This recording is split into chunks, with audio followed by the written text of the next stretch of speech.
baginya lah kemuliaan selama-lamanya. Amin. 6.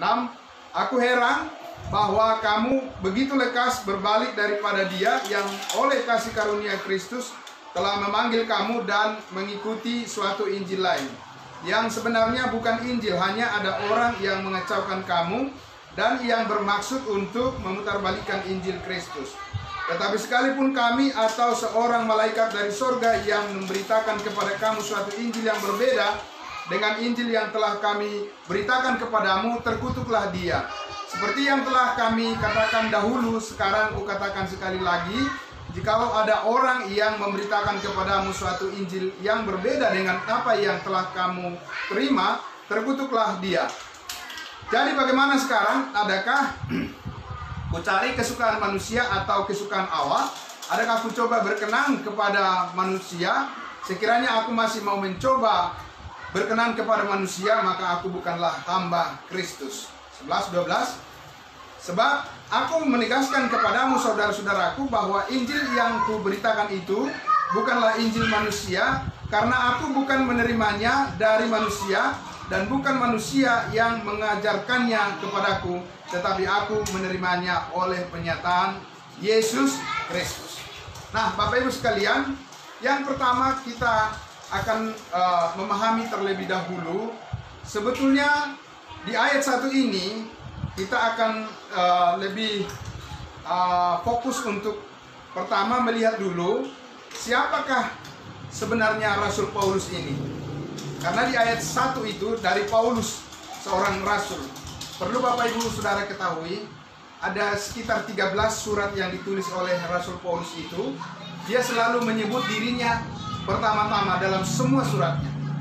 Dari Paulus kepada jemaat Roma, dari Paulus kepada jemaat Korintus, dari Paulus kepada jemaat Galatia, dan terusnya sampai kepada Filemon, surat pribadinya.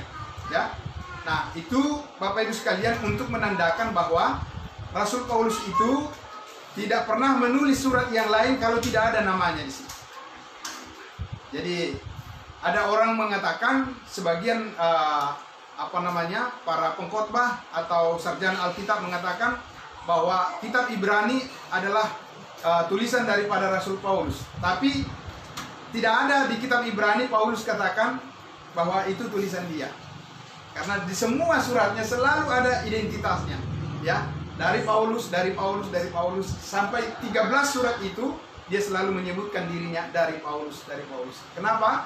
Karena tidak ada orang yang bisa memasukkan tulisan daripada Rasul Paulus itu sendiri. Selalu ada identitasnya di situ, pengirimnya, penulisnya, ya. Nah, Bapak Ibu Saudara sekalian, di sini pun Rasul Paulus mengatakan bahwa dia adalah seorang rasul, ya. Dia adalah seorang rasul. Bukankah Tuhan sudah memilih rasul sebelumnya? Berapa rasul yang dipilih oleh Tuhan? Ada 12. Tapi ada orang berkata, itu kan Yudas kan pengkhianat, digantikan oleh Paulus. Benarkah? Begitu, ya. Sehingga seolah-olah Paulus ini juga adalah bagian daripada 12 rasul, yaitu rasul untuk bangsa Israel. Benarkah seperti itu? Ya, banyakkan orang berpikir dan mempercayai bahwa Paulus ini adalah pengganti daripada Yudas. Wah, parah ya, Paulus jadi pengganti Yudas ya. Tapi kita lihat dulu Bapak Ibu sekalian, di dalam kitab Kisah Para Rasul 1. Mari kita lihat di Kisah Para Rasul 1, ya. Mari kita lihat Bapak Ibu, di sana dikatakan bahwa para murid itu setelah Yesus naik ke surga, murid yang mana? 12 rasul, Petrus, Yohanes, dan yang lainnya, mereka akhirnya menetapkan bagaimana pengganti Yudas adalah dari antara orang yang bersama-sama dengan mereka selama pelayanan Yesus. Artinya apa? Yang bisa menggantikan Yudas adalah murid Tuhan atau orang percaya yang pada saat itu pernah melihat Yesus. Secara apa? Secara fisik. Nah, kita tahu dengan jelas Paulus tidak pernah melihat Yesus secara fisik. Maka kita lihat di dalam Kisah Para Rasul 1 ini, ayatnya yang ke-15, kita lihat di situ, mulai dari ayat 15, Kisah Para Rasul 1. Pada hari-hari itu berdirilah Petrus di tengah-tengah saudara-saudara yang sedang berkumpul itu. Kira-kira 120 orang banyaknya, lalu berkata, "Hai saudara-saudara, haruslah genap nas kitab suci yang disampaikan Roh Kudus dengan perantaraan Daud tentang Yudas, pemimpin orang-orang yang menangkap Yesus itu. Dahulu ia termasuk bilangan kami dan mengambil bagian di dalam pelayanan ini. Yudas ini telah membeli sebidang tanah dengan upah kejahatannya, lalu ia jatuh tertelungkup dan perutnya terbelah sehingga semua isi perutnya tertumpah keluar.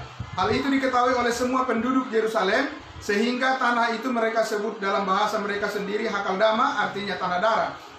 Sebab ada tertulis dalam kitab Mazmur, biarlah perkemahannya menjadi sunyi dan biarlah tidak ada penghuni di dalamnya, dan biarlah jabatannya diambil orang lain." Ayat 21. "Jadi harus ditambahkan kepada kami seorang dari mereka yang senantiasa berkumpul dengan kami selama Tuhan Yesus bersama-sama dengan kami." Ya, 22. "Yaitu mulai dari baptisan Yohanes sampai pada Yesus terangkat ke surga meninggalkan kami untuk menjadi saksi dengan kami tentang kebangkitannya." 23. "Lalu mereka mengusulkan dua nama." Ya, dua orang, yaitu siapa? Yusuf yang disebut Barsabas, dan yang juga bernama Justus, dan satu lagi siapa? Matias.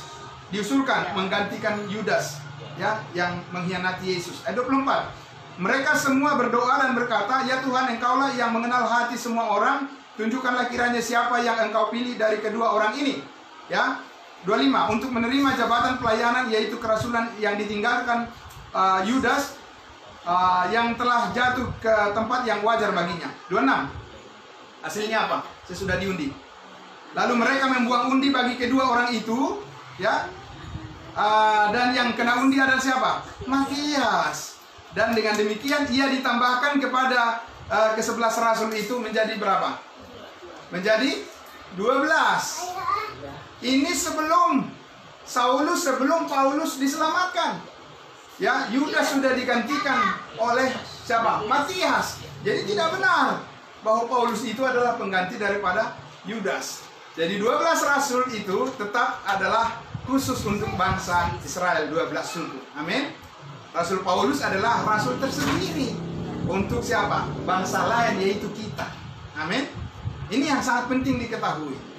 Maka tadi di kitab Galatia itu Paulus katakan, kita kembali ke kitab Galatia, ini kita sudah dapat jawaban bahwa Paulus itu sendiri adalah rasul khusus untuk bangsa lain, untuk kita, dan bukanlah rasul untuk Israel. Rasul untuk bangsa Israel tetap adalah 12. Adapun Yudas sebagai pengkhianat yang mengkhianati Yesus, dia digantikan oleh orang yang bersama-sama dengan Yesus pada masa hidupnya, ya, dan itu jatuh kepada pilihannya siapa? Matias. Jadi tetap 12. Oke. Nah, kalau kita misalnya mau lihat di dalam kitab Wahyu, mari kita lihat dulu ke kitab Wahyu, ya. Kita akan lihat di Wahyu. Mari kita lihat Wahyu pasal 21, ya. Mari kita lihat di Wahyu pasal 21, di mana akhir daripada 12 rasul ini nanti akan berakhir, di mana mereka akan masuk bersama-sama dengan bangsa Israel, memberita bangsa Israel, itu janji Yesus kepada mereka, yaitu di mana? Di Yerusalem Baru. Dan Yerusalem Baru ini ada di mana? Ya, di dunia, di bumi, betul sekali, bukan di surga, bukan di atas, ya. Oke. Nah, akan kita lihat bagaimana 12 rasul ini yang tadi yang sudah dikatakan tadi sudah terpilih, tergenapi jumlah 12 mereka itu sampai di kekekalan nanti, ya, sampai di bumi baru nanti, sampai di Yerusalem Baru nanti, 12 rasul itulah yang ada di sana. Dan kita lihat di kitab Wahyu, ya. Wahyu pasal 21, kita baca dari ayatnya yang ke-9. Judulnya di atas apa? Judulnya di atas adalah Yerusalem Baru. Yang turun dari mana? Turun dari surga, ya. Jadi lihat, ya, surga itu ada di mana? Di atas. Dan Paulus katakan kewargaan kita adalah di dalam surga, dan nanti kita akan diangkat ke surga, ya. Sedangkan 12 rasul ini, ya, 12 rasul Petrus, Yohanes dan sebagainya, rasul untuk bangsa Israel, mereka akan menempati Yerusalem Baru di mana? Di bumi. Ya, kita lihat di ayat 9. "Maka datanglah seorang dari ketujuh malaikat yang memegang ketujuh cawan yang penuh dengan ketujuh malapetaka terakhir itu, lalu ia berkata kepadaku, katanya, marilah ke sini, aku akan menunjukkan kepadamu pengantin perempuan mempelai anak domba. Lalu di dalam roh ia membawa aku ke atas sebuah gunung yang besar lagi tinggi, dan ia menunjukkan kepadaku kota yang kudus itu, yaitu apa? Yerusalem, turun dari surga dari Allah. Ini adalah penglihatan daripada Rasul Yohanes tentang apa? Tentang Yerusalem baru yang akan datang, ya, yang akan turun dari surga. Jadi ada penglihatan kepada Rasul Yohanes, ya, Rasul bangsa Israel itu. Nah, dia katakan di situ tadi apa? Bahwa Yerusalem baru itu turun dari surga dari Allah. Ayat 11, kota itu penuh dengan kemuliaan Allah dan cahayanya sama seperti permata yang paling indah, bagaikan permata yaspis jernih seperti kristal. Dan temboknya besar lagi tinggi dan pintu gerbangnya 12 buah. Ingat, suku bangsa Israel ada berapa? 12, ya. Jadi dikatakan di situ bahwa pintu gerbang daripada Yerusalem baru itu adalah berapa? Itu adalah 12, ya. Dan di atas pintu gerbang itu ada 12 malaikat, dan di atasnya tertulis apa? Di atas pintu daripada Yerusalem baru itu tertulis berapa? Ke-12 nama daripada suku Israel. 13, ya. Di ayat 13 selanjutnya, di sebelah timur terdapat 3 pintu gerbang, dan di sebelah utara 3 pintu gerbang, dan di sebelah selatan 3 pintu gerbang, dan di sebelah barat 3 pintu gerbang. Dan tembok kota itu mempunyai 12 batu dasar, dan di atasnya tertulis ke-12 nama ke-12 rasul daripada anak domba itu, ya. Jadi perhatikan di situ 12 daripada rasul bangsa Israel itu, termasuk tadi berarti siapa? Ada nama siapa tadi yang ditambahkan? Ada nama Matias. Sudah? Jadi itu ditambahkan 12 itu, nama mereka akhirnya nanti di kekekalan, ya. Itu adalah 12 rasul daripada bangsa Israel akan tertulis di Yerusalem baru. Jadi nama Paulus tidak ada di sana, ya. Itu siapa yang mengatakan? Bukan saya yang mengatakan, tapi Alkitab sendiri yang mengatakan seperti itu, bukan? Bagaimanapun caranya kita untuk menafsirkan Alkitab itu sendiri, akan tetap memang kenyataannya adalah Rasul Paulus tidak ada di Yerusalem baru. Dan Rasul Paulus itu adalah rasul daripada bangsa lain, yaitu rasul kita, ya. Nah, karena Rasul Paulus itu adalah satu rasul untuk satu tubuh Kristus bagi bangsa-bangsa lain, di mana tubuh Kristus itu adalah dikatakan nanti akan pada akhirnya akan diangkat ke surga, ya. Nah, Bapak Ibu sekalian, jadi sekali lagi Paulus adalah bukan bagian daripada 12 rasul itu. Jelas itu sangat berbeda. Ini sangat penting. Sehingga nanti akan kita lihat pemberitaan daripada 12 rasul itu tidak akan mungkin sama dengan pemberitaan daripada Rasul Paulus, ya. Walaupun baik 12 rasul itu maupun Rasul Paulus itu sumber pemberitaannya datang dari siapa? Dari Tuhan Yesus. Karena kita lihat tadi, kita kembali ke kitab Galatia pasal 1 tadi, dikatakan di ayatnya yang ke 11, di ayat 11 dan 12 dikatakan tadi, ya. Di atas judulnya dikatakan di situ apa? Bagaimana Paulus menjadi rasul. Ya. Ayat 11, sebab aku menegaskan kepadamu saudara-saudaraku bahwa Injil yang ku beritakan itu bukanlah Injil manusia. 12, karena aku bukan menerimanya dari manusia. Perhatikan saudara-saudara. Jadi perlu kita ketahui bahwa Petrus, Yohanes, dan yang 12 rasul itu sudah lebih dahulu selamat daripada Paulus. Tapi mereka tidak ngajarin Paulus, ya. Harusnya kan Paulus yang belakangan selamat harus belajar dari mereka, bukan? Tentang Yesus, karena mereka sudah lebih dulu kenal Yesus. Begitu. Tapi Paulus katakan, tidak ada manusia yang mengajari aku. Lalu dia tahu kebenaran ini dari siapa? Dari Yesus. Dia katakan apa? Dan bukan manusia yang mengajarkannya kepadaku, tetapi aku menerimanya oleh penyataan Yesus Kristus. Jadi, saudara perlu ketahui bahwa Petrus dan 12 rasul itu menerima firman Tuhan dari Yesus yang masih hidup secara apa? Manusia. Secara manusia, secara tubuh. Belum dimuliakan dia di surga. Ya.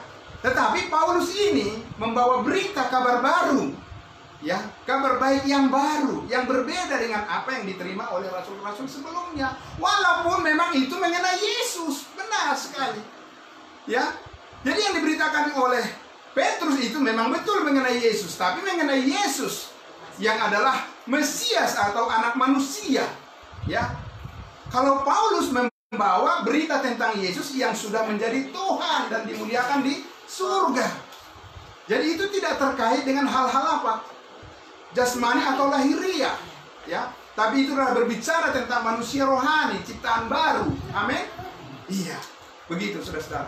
Makanya dia katakan, aku menerimanya bukan dari manusia, tetapi aku langsung menerimanya dari Tuhan Yesus yang sudah dipermuliakan di surga. Ini pasti sangat berbeda, ya, saudara-saudara. Nah, ini kalau gereja-gereja sekarang ini mencampur baurkan semua, dicampur adukan semuanya, ya kan? Nah, kadang mereka mengikuti Yesus yang adalah manusia, ya kan? Kadang mengikuti Yesus sebagai Tuhan, ya, bingung sendiri, ya kan? Nah, karena kalau mengikuti pengajaran Yesus sebagai manusia, kita sudah berbicara beberapa kali bahwa ketika Yesus di bumi ini melayani, dia di bawah hukum Taurat. Ya, itu sebabnya semua tuntutan hukum Taurat itu harus dilakukan oleh Yesus. Dia harus disunat, dia harus berbaptis, dia harus berhari Sabat, dia harus memakai baju satu bahan saja, ya kan? Dan sebagainya. Dia harus pergi ke bait Allah. Begitu. Kenapa? Karena dia hidup di bawah hukum Taurat. Tapi kalau kita baca apa yang dikatakan oleh Rasul Paulus bahwa kita saat ini tidak hidup di bawah hukum Taurat. Amin. Ya, itu yang berbeda sekali. Jadi pengenalan kita akan Yesus saat ini adalah pengenalan Yesus sebagai Tuhan dan Juru Selamat. Dan itu berdasarkan wahyu atau firman Tuhan yang sifatnya dikatakan rahasia dinyatakan kepada Paulus. Yang sebelumnya, nabi-nabi sebelumnya tidak tahu itu. Apa yang tidak tahu oleh mereka, oleh Nabi Daniel, oleh Nabi Yesaya, oleh Daud dan sebagainya. Ya, mereka tidak tahu bahwa suatu saat ada rencana Tuhan, ya kan, akan membawa keselamatan kepada semua bangsa tanpa melalui bangsa Israel. Kalau keselamatan bagi bangsa lain melalui bangsa Israel, mereka tahu itu. Kenapa? Karena itu adalah janji Tuhan kepada Abraham. Ya, coba kita lihat di dalam Kejadian pasal 12. Kejadian pasal 12 dikatakan begini. Ya, Kejadian pasal 12 kita baca ayatnya yang ke 1 sampai ayatnya yang ketiga, ya. Tolong diperhatikan dengan baik. Dikatakan begini. Berfirmanlah Tuhan kepada Abraham, pergilah dari negerimu dan dari sanak saudaramu dan dari rumah bapamu di ini ke negeri yang akan kutunjukkan kepadamu. 2. Aku akan membuat engkau menjadi bangsa yang besar. Oke?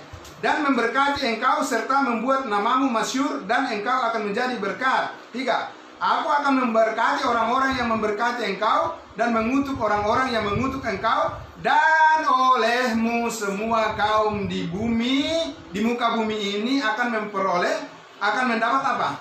Berkat.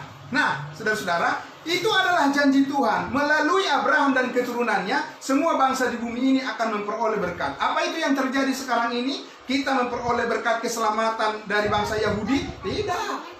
Kita tidak memperoleh keselamatan saat ini dari bangsa Yahudi, dari bangsa Israel. Tidak. Ya, kita memperoleh keselamatan saat ini langsung dari Yesus Kristus melalui pendengaran akan firman-Nya. Amin. Dikatakan Efesus 1 ayat 13, di dalam Dia kamu juga, karena kamu telah mendengarkan firman kebenaran, yaitu Injil keselamatanmu. Di dalam Yesus kamu juga, ketika kamu percaya, langsung dimeteraikan dengan Roh Kudus, tidak melalui Israel.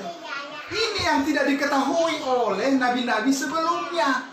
Yang mereka tahu adalah bahwa bangsa-bangsa lain di dunia ini akan beroleh berkat keselamatan dari posisi mereka yang sudah menjadi kepala. Amin. Iya, posisi Israel yang menjadi kepala, bukan ekor. Mereka mengepalai semua bangsa di dunia ini. Semua bangsa di dunia ini harus datang kepada Israel untuk mengetahui siapakah Tuhan itu. Ya. Tetapi ketika Tuhan Yesus datang sebagai raja ke tengah-tengah mereka, mereka menolak Mesias itu.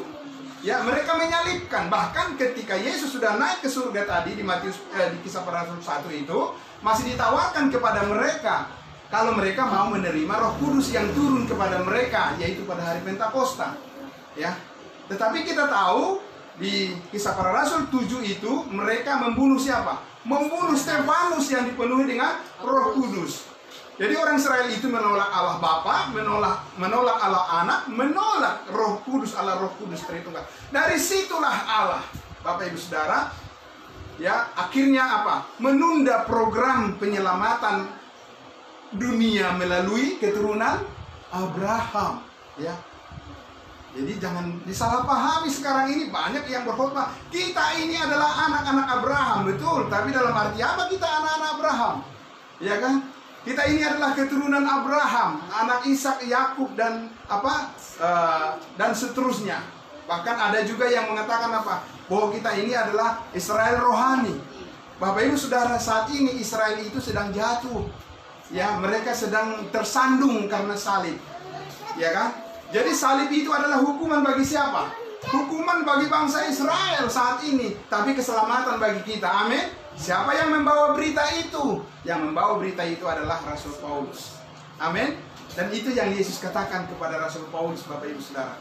Sehingga kita kembali ke kitab Galatia. Sehingga Paulus tadi mengatakan bahwa ini jemaat Galatia ini, Bapak Ibu Saudara, adalah jemaat kasih karunia yang tadinya sudah berdiri di atas kebenaran yang sudah kita imani seperti ini, ya. Tapi Bapak Ibu Saudara, di dalam perjalanan hidup mereka, orang ini tergoncang. Tergoncang karena apa? Karena ada pengajaran hukum Taurat yang masuk lagi kepada mereka. Jadi memang Bapak Ibu Saudara, sebuah gereja atau sebuah komunitas orang percaya, orang kudus, kalau itu tidak diajar secara terus-menerus dengan firman kebenaran yang tepat, yang dibagi dengan tepat, itu sangat mungkin untuk bisa akhirnya apa? Masuk angin, kalau kata Pak Dales, masuk angin, rupa-rupa angin pengajaran, ya kan? Akhirnya apa? Jatuh kepada pengajaran yang tidak murni, jatuh kepada pengajaran Judaisme, ya kan? Judaisme, yaitu dengan upacara-upacara hukum Taurat yang dianut oleh semua agama-agama di dunia ini, ya. Semua agama-agama di dunia ini kan menawarkan apa? Menawarkan perbuatan sebagai jalan keselamatan. Ya kan? Itulah yang membuat jatuh bangsa Israel. Ya kan? Sehingga Paulus mengatakan apa? Mereka sungguh-sungguh giat untuk Allah, ya, berbuat baik, berbuat baik, berbuat baik. Saudara-saudara, manusia itu bisa berbuat baik? Nggak bisa. Sangat bisa berbuat baik manusia itu. Bisa mengasihi nggak manusia itu? Bisa sekali. Sangat bisa. Ya kan? Tetapi kasih yang seperti itu bukan digerakkan oleh kasih yang dikerjakan oleh kasih karunia Allah. Kalau itu dilakukan bukan berdasarkan pengertian yang benar. Amin. Nah, sehingga itulah makanya kenapa kita terus mengejar yang namanya pengertian. Kenapa? Karena iman itu timbul dari apa? Pendengaran. Karena di dalam pendengaran itu kita memiliki pengertian tentang apa yang kita dengar.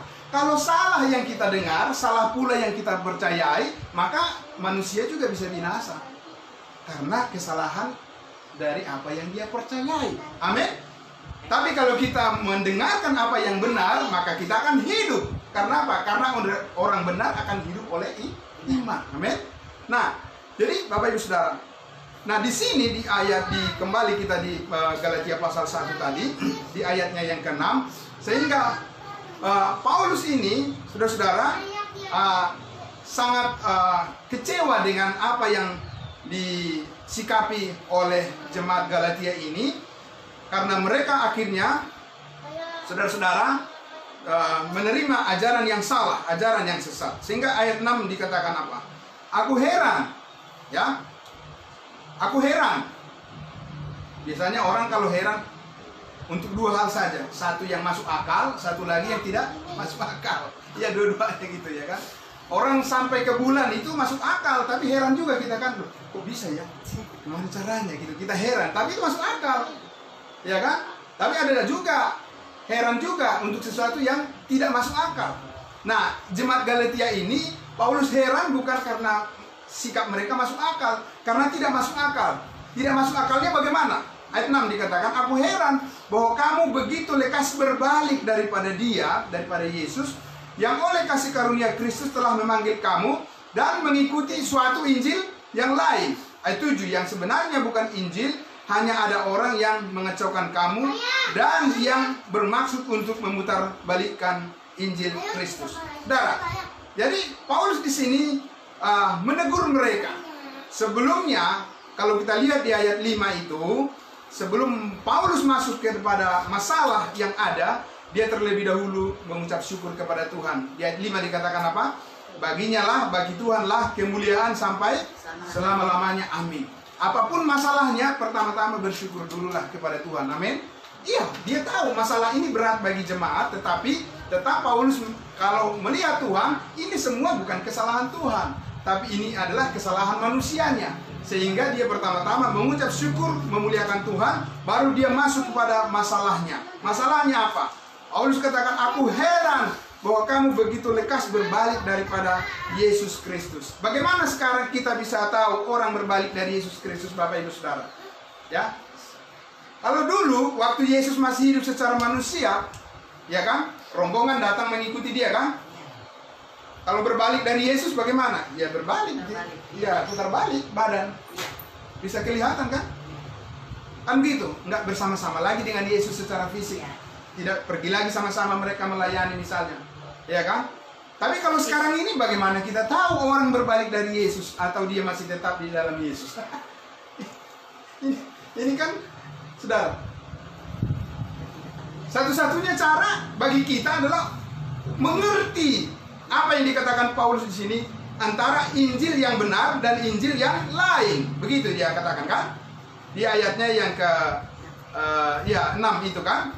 Bahwa aku heran bahwa kamu telah begitu lekas berbalik daripada dia yang oleh kasih karunia Kristus telah memanggil kamu mengikuti suatu Injil yang lain. Sekarang pertanyaannya, Injil yang lain itu apa? Saudara-saudara, jadi Injil hanya satu saat ini, ya kan? Yaitu Injil kasih karunia Allah. Tapi ada Injil lain. Injil lain ini adalah Injil berita keselamatan yang sebenarnya, ya, itu adalah diperuntukkan kepada siapa? Kepada bangsa Israel. Jadi Injil lain di sini bukan nyembah-nyembah patung, terus membawa sesajen ke pinggir, ke tepi laut dan sebagainya. Bukan itu maksudnya di sini Injil lain, Bapak Ibu sekalian. Tidak. Injil lain yang dimaksud di sini adalah bahwa ketika orang-orang Israel atau ketika orang-orang percaya kerajaan di bumi itu masih hidup, mereka seperti Petrus memberitakan Injil kerajaan kepada bangsa Israel. Sementara mereka masih hidup, Tuhan sudah menurunkan apa? Injil kasih karunia bagi bangsa lain. Sudah? Nah, yang dari Israel ini jangan sampai menyeberang ke mana? Ke bangsa lain. Itu maksud Paulus di sini. Jangan bawa-bawa yang dari bangsa Israel itu ke bangsa lain, karena bangsa lain itu istilahnya sudah punya jatah sendiri. Amin. Sehingga dia katakan Injil lain. Begitu, ya. Yaitu Injil kerajaan, berita tentang Yesus yang berbicara tentang masa depan bangsa Israel. Ya kan? Nah, bayangkan saudara-saudara kalau gereja selalu mengatakan kita ini adalah Israel rohani. Itu di dalam hukum Taurat kan sudah ada satu bagian dikatakan dilarang apa? Mencuri. Kita tidak boleh mengambil yang bukan bagian kita, benar Bapak Ibu Saudara? Ya. Kita harus menikmati apa yang menjadi bagian kita. Apa bagian kita? Kita ini siapa? Kita ini adalah gereja tubuh Kristus. Kita bukan Israel. Amin. Dan berkat Tuhan kepada kita sudah ada secara khusus. Itu yang perlu kita nikmati dan kita pelajari, kita mengerti, kita syukuri. Amin. Nah, supaya apa? Supaya kita bisa paham betul bagaimana saat ini cara Tuhan memberkati manusia. Amin. Ya. Nah, Bapak Ibu sekalian, sehingga dikatakan di ayatnya yang ke-8 itu, ya. Tetapi, ya. Ayat 7 dulu ya. Yang sebenarnya bukan Injil, hanya ada orang yang mengacaukan kamu dan yang bermaksud apa? Memutarbalikkan Injil Kristus. Apa memutarbalikkan Injil Kristus? Kalau kita tidak mengerti Injil Kristus, ya kita juga nggak tahu apa itu sudah diputar-balik ke orang apa belum. Ya kan Pak? Ya, kan begitu. Nah karena kita mengerti misalnya ya posisi daripada kursi ini ke atas baru bisa diduduki kan. Kalau kita nggak ngerti dibalik juga kita pikir itu bisa diduduki, ya bahaya juga kan. Nah ini soal apa ini? Ini berbicara soal kacamata. Ya, ini kacamata. Saya lap dulu kacamata saya ini. Ya, kacamata apa? Bapak Ibu Saudara, kalau anak kecil biasanya kacamatanya yang plus apa minus? Biasanya yang minus kan? Nah, bagaimana kalau kita orang tua ini Pak? Ya kan? Ada orang menawarkan kepada kita kacamata minus yang terbuat dari emas.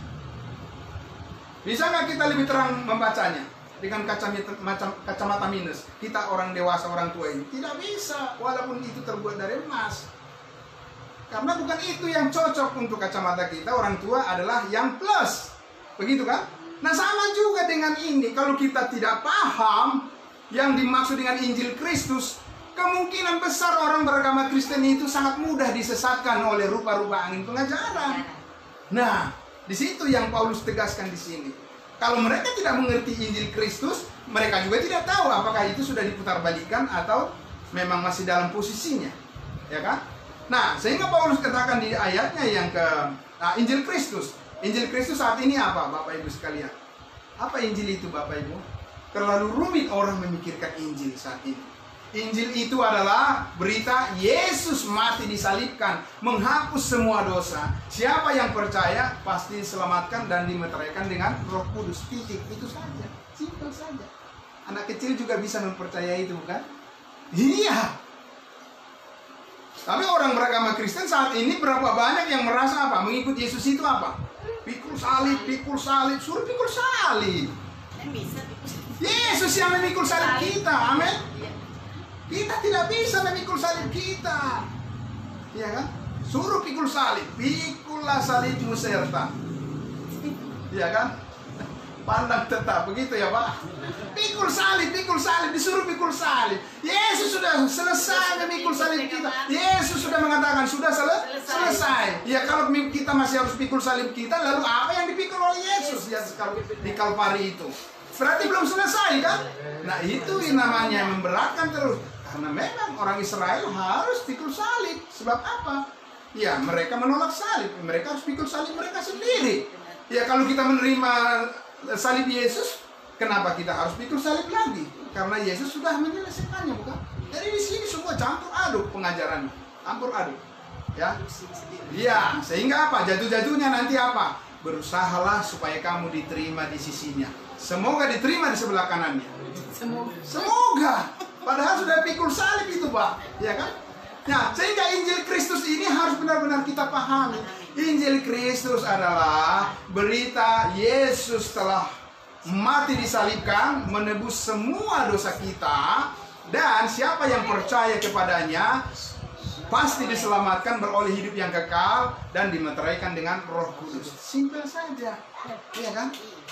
Benar nggak Bapak Ibu Saudara? Berarti kekristenan itu menjadi sesuatu yang enjoy, yang enak kita mengikuti Tuhan, iya kan? Tapi kalau disuruh lagi pikul salib, nah tadi katanya saya sudah, Yesus sudah pikul salib saya, ya kan? Semuanya sudah selesai. Sekarang begitu saya mulai bergereja, ya kan? Suruh lagi pikul salib, ya kan? Salib yang mana lagi yang harus saya pikul? Injil Kristus harus benar-benar dipahami supaya kita mengerti apa? Wah, itu Injil lain itu. Ya kan? Ketika ada orang memberitakan sesuatu yang berbeda, oh, tidak bisa, itu lain itu. Bukan itu. Ya kan? Injil Kristus saat ini adalah simpel saja.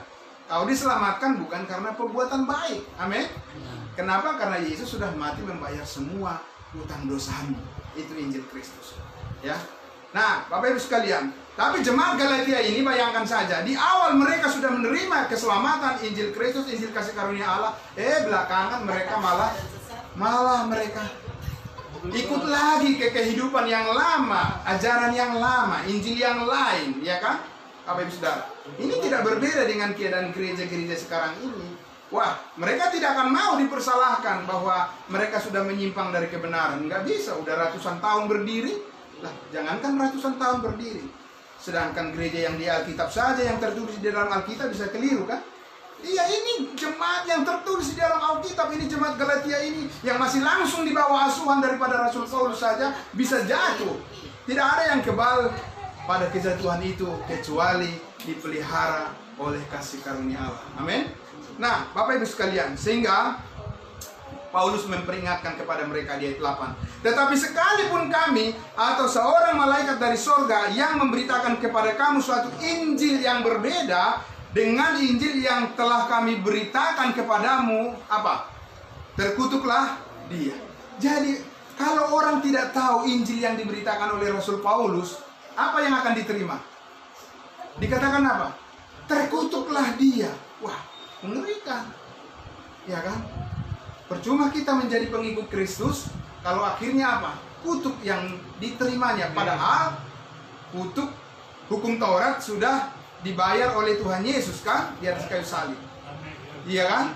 Ya, tetapi kalau balik lagi ke belakang, kembali lagi ke kehidupan yang lama, ya kan? Terbalik lagi kepada Injil yang lain, maka Paulus katakan apa? Terkutuklah dia. Di ayatnya yang ke-9. Seperti yang telah kami katakan dahulu, sekarang kukatakan sekali lagi, jikalau ada orang yang memberitakan kepadamu suatu Injil yang berbeda dengan apa yang telah kamu terima, apa? Terkutuklah dia. Jadi bukan main-main, Bapak Ibu Saudara. Apalah artinya orang menjadi Kristen, pengikut Yesus, tetapi dia sendiri bahwa dia sedang berada di dalam kutuk itu sendiri. Iya kan? Iya. Betul, penting sekali. Karena apa? Karena menjadi pengikut Kristus itu bukan menonjolkan sifat-sifat keagamaan kita, bukan. Ya. Tetapi kita menonjolkan sifat daripada kebenaran dari Kristus yang sudah dimuliakan di surga. Amin. Iya. Dan Yesus sendiri kan tidak pernah menciptakan sebuah agama kan? Apa dia yang membuat agama Kristen? Mana ada di Alkitab Yesus mendirikan agama Kristen? Tidak ada itu. Ya kan? Jadi kebanggaan kita bukan karena kita beragama Kristen, tidak. Kita memang agama Kristen betul sekali, tapi kebanggaan kita bukan di situ. Kebanggaan kita adalah karena iman kepada Kristus yang sudah mati menggantikan kita. Amin. Iya, karena tanpa itu biarpun kita agama Kristen akan binasa juga. Sama seperti orang Israel. Mereka adalah anak-anak perjanjian karena Abraham. Tapi Yesus bilang apa? Kau akan binasa kalau kau tidak percaya kepada Mesias, bukan karena engkau keturunan Abraham lalu kau otomatis akan masuk dalam kerajaan surga. Tidak. Imanlah jalan untuk bisa kembali bersatu dengan Tuhan. Ya. Dalam hal ini, iman kepada Injil Kristus untuk kita bangsa lain. Ya. Nah, kalau bangsa Israel, Bapak Ibu Saudara sekalian, mereka itu diselamatkan, tidak ada tuntutan secara khusus bagi mereka mempercayai salib Yesus. Tidak. Ya kan? Karena Petrus, Yohanes, dan 12 rasul itu pun diselamatkan, mereka juga tidak percaya kepada kematian dan kebangkitan Yesus kan? Toh mereka diselamatkan. Kenapa? Karena memang bagi mereka keselamatan itu adalah karena perjanjian dengan Abraham dan keturunannya. Dan Israel adalah keturunan Abraham. Jadi bagi mereka menanti-nantikan Yesus anak manusia sebagai Mesias Raja, itulah iman yang menyelamatkan bagi mereka. Sedangkan bagi kita saat ini adalah apa? Bagi kita bukan hanya sekedar percaya Yesus adalah Mesias. Betul, kita percaya Yesus adalah Mesias, betul sekali. Tapi bukan itu jalan keselamatan Injil Kristus saat ini. Jalan keselamatan Injil Kristus saat ini adalah harus mempercayai bahwa Yesus mati menghapuskan semua dosa. Amin. Dan siapa yang percaya dimeteraikan dengan Roh Kudus, dan keselamatan hanyalah kasih karunia, bukan karena perbuatan. Ya. Bisakah Bapak Ibu Saudara sekalian melihat saat ini bahwa di dalam gereja-gereja terjadi kebingungan itu? Bisa kita lihat. Kenapa? Karena perhatikanlah, semua orang beragama Kristen, hampir semua ya, kalau mereka sudah menjalani kehidupan kekristenan mereka sekian lama, mereka itu akan berpola pikir apa? Bahwa yang utama adalah perbuatan. Semuanya begitu. Ya. Kalau di awal-awal, ya, seperti kita mungkin di awal-awal dulu, kita pikir apa? Ya, kita berpikir, ya pokoknya keselamatan itu hanya dengan percaya Yesus. Yes, ya, oke. Tapi setelah lama itu apa? Ya, tidak bisa dong hanya dengan percaya. Kamu juga harus apa? Kerjakanlah keselamatanmu, begitu kan? Kamu juga kalau nggak setia kepada Yesus, mana bisa kamu masuk surga? Jadi ajaran itu jatuh kepada hukum Taurat lagi, seperti yang dialami oleh jemaat Galatia itu. Ya. Lalu orang bilang, berarti Pak tidak perlu dong kita berbuat baik. Itu fitnah. Karena apa? Karena orang yang sudah dimeteraikan dengan Roh Kudus menghasilkan buah roh. Amin. Buah roh ialah kasih dan seterusnya, ya, kesabaran. Itu kan ada buahnya. Tapi bukan engkau yang mengerjakannya lagi. Amin. Iya, kenapa? Karena adapun hidupku ini bukannya aku lagi, melainkan Kristus yang hidup di dalam aku. Amin. Adapun perbuatan baik yang kulakukan itu adalah karena Kristus mengerjakannya. Amin. Iya, jadi saya tidak memiliki kebanggaan atau kesombongan apa-apa di situ. Jadi pola pikir itu yang ditanamkan oleh kasih karunia Allah, bukannya perbuatan baik. Tidak ada, tidak penting. Justru Rasul Paulus lah orang yang paling hebat di dalam hal menunjukkan kesetiaan perbuatan baik itu. Tapi dia katakan apa? Tapi bukan aku, melainkan Kristus yang hidup di dalam aku, sama seperti kita. Ya kan? Kristus hidup di dalam kita, kita juga hidup di dalam Kristus. Amin. Nah, ini keseimbangan yang membuat kita mengerti bahwa kasih karunia Allah itu adalah satu-satunya jalan hidup kita untuk kita bisa menikmati sukacita penuh di dalam Tuhan. Amin Bapak Ibu. Mari kita berdoa. Terima kasih Bapa di dalam surga, kami sangat bersyukur ya Tuhan, dari tempat ini, dari Jemaat Kudus-Mu di Tanjung Priok ini, kami Tuhan bisa menyuarakan kembali pemberitaan kasih karunia Allah, pemberitaan kemurnian daripada Injil Kristus, sehingga kami terus diperbaharui dan kami terus ya Bapa dimatangkan dan didewasakan di dalam hal memahami rencana dan kehendak Tuhan untuk kami semua bertumbuh di dalam kasih karunia-Mu. Terima kasih Bapa di dalam surga, biarlah Engkau memberkati semua yang mendengarkan firman-Mu pada hari ini, semua yang hadir jemaat di tempat ini maupun yang menyaksikan melalui live streaming di Facebook. Kami doakan semua diberkati oleh Tuhan, dan kami akan bertemu lagi di minggu-minggu yang akan datang. Terima kasih Bapa di dalam surga, terpuji Engkau kekal selama-lamanya. Dalam nama-Mu kami berdoa kepada Bapa yang mulia di dalam surga, Bapa yang kekal. Amin. Tuhan Yesus memberkati. Amin.